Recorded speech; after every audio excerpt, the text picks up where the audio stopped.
Hello and welcome to all new and previous players of the open beta of the regular gameplay. When Diablo 4 actually drops, this is going to be an inside look into Diablo 4 for new players and returning players. We're going to briefly touch on some of the classes and what they specialize in.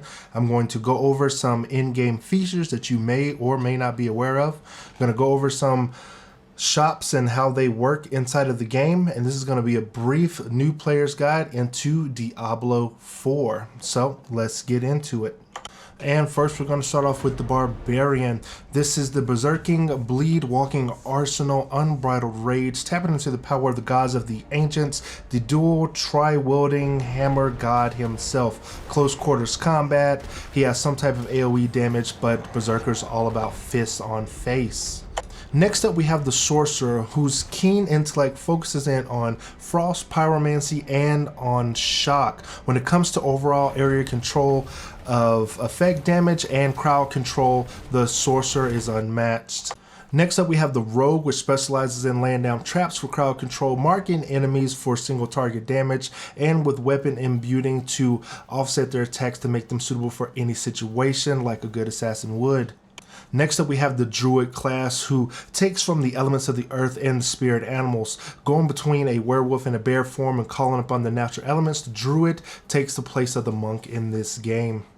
Last but not least, we have the Necromancer, the master over death, corpses, blood, bone, and soul devouring. The Necromancer is one of the favorites of the Diablo players, and with controlling and summoning minions, it is a combination of most of the classes with a little bit more difficulty to play. Not as much as the Rogue, as the Rogue needs to be set up for distance and advantage, but you have to monitor a lot of things when using the Necromancer. Now, a few things I'd like to go over before we get into the video proper is that the level cap for the Diablo game will be level 100. The Paragon level cap will be 50. There are a total of 6 acts, 5 acts, and an epilogue. And let's jump into understanding the game. Now, when it comes to understanding the map properly, you have the key and the legend and the little markers on the map with the dungeons and the affixes, but going over the renown in the game for the region. Briefly on the screen was a picture of the renown. After I go over this, you can go back, pause it, look at it a little bit, or understand it in the game if you load it up. But the renown increases your favor and grandeur within the towns that the renown is located in. That is completing tasks and completing dungeons and the little side quests and mini quests that people will give you, knocking out some strongholds and getting some extra currencies within that area. Now, looking at the map in its entirety, you can see at the top of the screen that you will see the level cap of that area, or the base, the minimum cap of that area, which is kind of gated off to you. If you go into that area when you are below that level, you will face a challenging difficulty within that area. So you can see how the path is laid out before you on where you're going to end up going in these acts based off of the level requirements for each and every area. That some of the more in-game areas are located closer to the end of the map, while some of the more beginning areas are located centralized in the map, filling it out proper. Now, just in case you didn't go back and look at the renown system, looking at the renown system here, you can see that I've claimed some rewards here. It grants skill points, potion charges, skill points again, max orbs, paragon points. That's areas discovered, side dungeons, altars of Lilith, strongholds, side quests, waypoints, and things of that nature. And you can see that the region progress is located with that, with the renown. Now, the renown process is something to be completely fixated on, as it's going to be things that you're probably going to be doing passively in the game anyway. You're going to want to be clearing out their strongholds and the side quests and getting those waypoints gathered together. But it's a good indicator or a good marker to look at to see if you're missing anything within that region or on the map in order to progress your character further, because you're going to need those potion charges, skill points, and paragon points. When looking at the challenges for Diablo 4, challenges play a big part in Diablo as they reward you with certain things that you can't get otherwise, such as titles or certain little minions or cosmetics or things that you just want to check off your list if you are a completionist. And each separate class has its own level of challenges. Overall in the game has its own bigger challenges, such as fighting a certain amount of enemies, doing a certain action, freezing enemies, stunning them, them, clearing areas without taking any damage, transforming or hitting an enemy while transformed or not transforming back into a human, stuff of that nature, crafting challenges, regional challenges, you name it is probably in here. So for the completionists that want to do everything in the game and acquire as much loot as they possibly can cosmetically and physically in the game, these challenges are going to be there for your little check off list, and you can expand them to look deeper into what it kind of asks you for when it comes to doing things like that. But we can see also in the challenges about how many acts there are, what side quests there are, how many different enemy types there are in the game, and what the game is gonna or asking of us to require us in order to complete most of these challenges, killing hundreds, thousands of these, hundreds, thousands of those. They want you to live in this game bigger than Diablo 2 and Diablo 3, as you are always online in this game. There's no offline mode. People wander in and out of your game. The levels change depending on who's in the level. The enemy health bars and armors and densities, they change based off of a lower player or higher player. So hopefully they have some type of apprenticeship system, and not just within clans or buddies you play with on co-op on the couch or anything like that, that if you do encounter a lower player within the area, you get some type of benefit for doing that, like a little experience boost. So the experience overall for those who've been grinding, it isn't so tedious and unrewarding when you do end up getting a lower level player in your game or in your area, and then they end up one-shotting things because the level has been lowered so much lower than you are, and you may be in a different world tier. So maybe they will balance this out, but most of the things in the game, as like world tier 3 and 4, are actually level capped, and it's going to require you to play the game multiple times, hardcore, normal, depending on how you want to play it. But going to the next world tier is going to require you of beating the game first. Now there's been a little bit of difference, a little bit of added spice on top of the Diablo 4 experience with the introduction of these aspects. These aspects are kind of like the Canias Cube, but we get access to them a little bit earlier in order to do other things in the game and add extra things to our armor. Now when you go to the occultists in the game, you can take these aspects and put them on gear, you can put them on weapons, but they are class specific. In order to get these things, you will have to go into specific dungeons and clear them, and then it will tell you what type of rewards you get and how you'll come about that aspect. Now these aspects, when used, I do not know if they'll be broken down, because the only aspects that I've gotten have been for a class that I have not played yet, such as the Druid or the Necromancer. As you can see on the map, it says you can get the Blood Howl, but that's for Druid only, or you can get the Blood Surge, and that's for Necromancer only, and that doesn't come out to the open beta or when the game actually launches.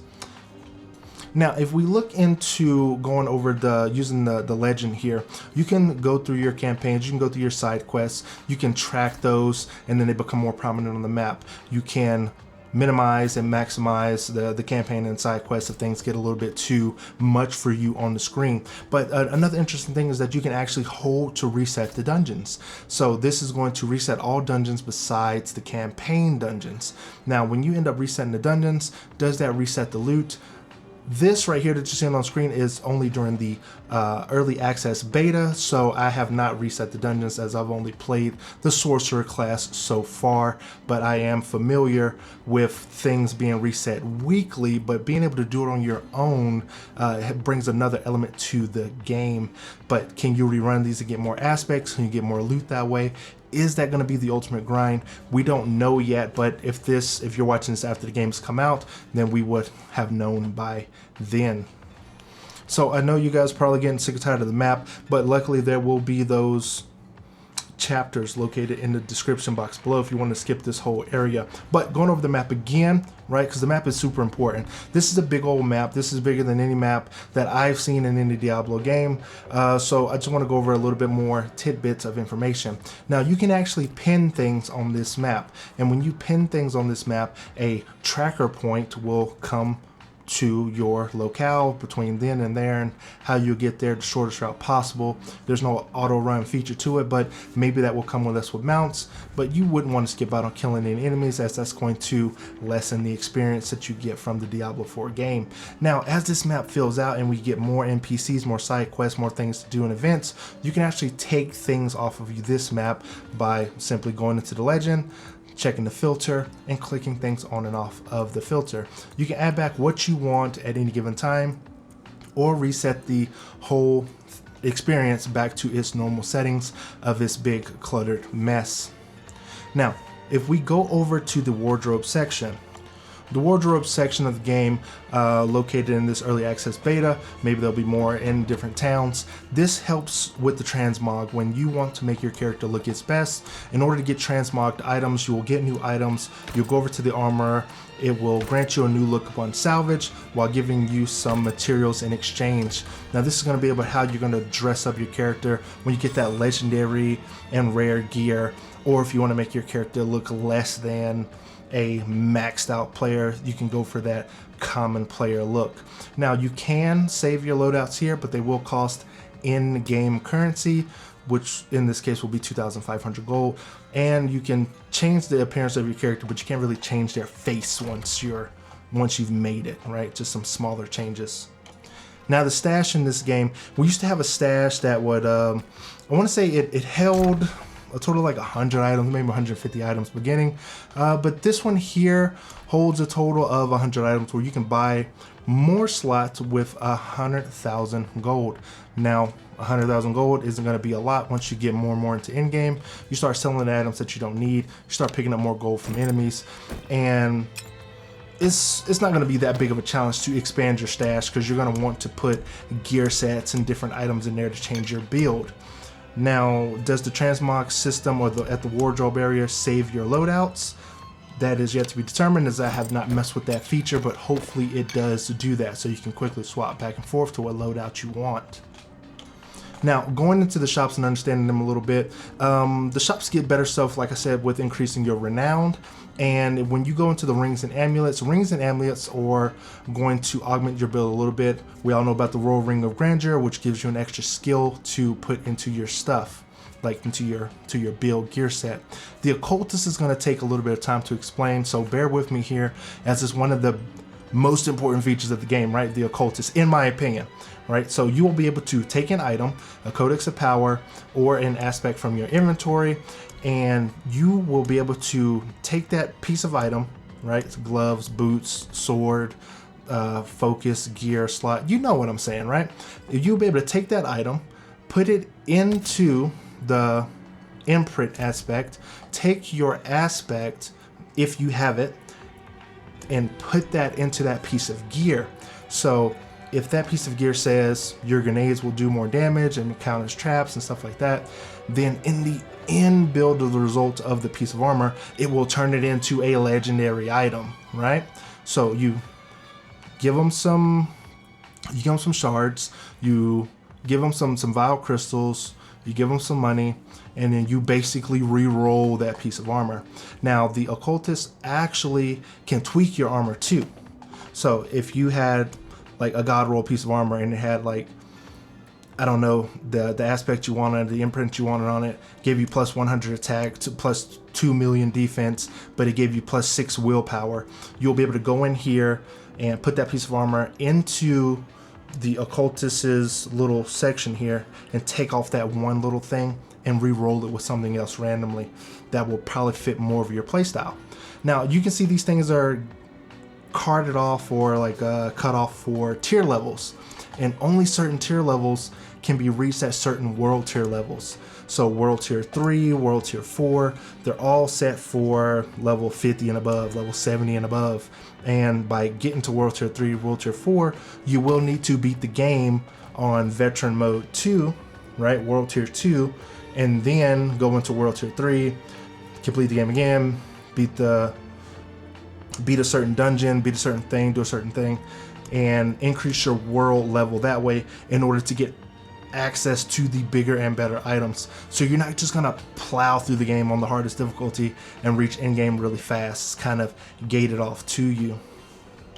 Now, when it comes to the weapon and armor shops, what purpose do they serve in the game, right? You really don't want to buy nothing from anybody, but if they have a good rare weapon, as you've seen at the occultist, if you put an aspect on it, it turns it into a legendary item. So let's say that they were selling a god roll rare item, you'll be able to go back to the occultist, take the aspect that you want, or take an aspect from a legendary item that you don't want. Anything else? And put that aspect on the rare weapon that you do have, changing that into a legendary weapon in order to salvage the legendary weapon that you did not want in the first place. So there is a give and take when it comes to the game, and when it comes to building your ultimate character, there's going to be a lot of flexibility in getting the desired character that you do want and how you want to go about building them. Same thing for the armor here. And like I said, in order to get better armor, in order to get better weapons, you need to increase your renown. You have to do those side quests, knock out the strongholds, find the citadels of Lily, and complete those waypoints. Do all the little check-off list things in order to get those better items, in order to make your in-game builds better. Alright, now if you guys are stuck with me this long, go ahead and hit the like button, and I'd really appreciate that. So going over to the blacksmith can salvage your gear, right? The selling your gear is not salvaging it. If you go over to the blacksmith, you'll be able to salvage it, and you'll be able to get those irons, those ores, those silvers, those shards. You'll be able to dismantle your legendary, your rare, and your common stuff, right? I'm talking in a loop. So you go over to this guy and you break down your stuff, you get the salvageable things, you repair your armor if you end up getting bodied and getting sent back to town, or you can actually upgrade your item per 3 levels. So imagine this loop here. You buy a rare wand, right? You have a legendary piece of gear that you don't like. You extract the aspect from that legendary piece of gear, destroying that gear. Taking that aspect, putting it into the rare wand, making it a legendary item. Taking that legendary item, going over to the blacksmith and leveling it up to its next level 3, making it the best legendary piece of gear that you can possibly get for the time being, unless they come out with ancestral weapons and armor, right? So, going over to the next merchant here, we have the purveyor of curiosities. So this is the randomizer roller of, I want to give you a bunch of this random currency and you can give me a random legendary, rare, or ancient item or what have you. Now this is all completely random, and you get these certain curiosity coins from doing special events in the game. Those are public events, world bosses, any of those little events that pop up on the map. You get those little curiosity coins, and you want to come over here and kind of spend them for the curiosity key at the bottom of the little person here in order to open up those whisper boxes. So she'll probably become more important later in the game. Next up, we have the alchemist. Now the alchemist is going to be one of the important people, right? Because they convert lesser items into bigger items, but they control your potions, right? They make your potions better. So when you reach a certain level, you're going to want to come back to the alchemist, upgrade your potions, giving her some materials, some leaves, some herbs, some grass, some rocks, right? Some leaf, herb, grass, and rocks. So this person's all around, you know what I'm saying? So the potion person will end up making your potions better, and you're going to want to come back and do that. They make elixirs. Elixirs also grant you increased effects for about 30 minutes. They give you increased experience points, they increase your armor, they increase your thorns, and the sky's the limit on how much they will actually increase your critical hit chance, your elemental damage, your cold resistance, fire resistance, shadow resistance, based off of the type of enemy or world boss that you want to fight. You want to come in here and grant you an elixir to gain you that extra 5% experience points and that extra edge in battle while everyone else is dying and they didn't take their elixirs, and you're just like, well, you should have went to the alchemist, made your elixir, came over here to fight this boss because they do a bunch of poison damage. If you would have taken an elixir to knock off 50% of the poison damage, it wouldn't be so bad. Now you can look at how much gold and how many items that you have and what herbs and spices and rocks that you do own, and it goes from common to rare to legendary as you go more and more down the list. So you access that, you go inside your character menu, you hit the button that pops that open. I want to say for mine it was like the L3 button. And then you go over here and you start looking at stuff, and you can see what you have in your inventory, and you can see how your character stats on the left hand side by not looking at this menu here. So Next, coming up in the video is mounts, but I want to talk a little bit about the inventory while the mounts are on the screen.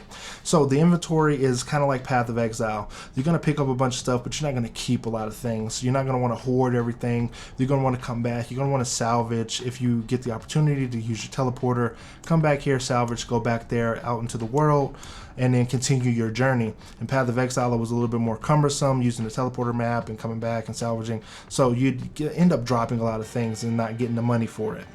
Now, the world tier statue. The world tier statue is located in the middle of this town here, but there's probably other world tier statues located out in the real game, and this is where you control your difficulty. You can see on the right hand side of the screen of what it actually grants you for going up into different levels and the recommended levels for being in that world tier. The monster drops increase by this much.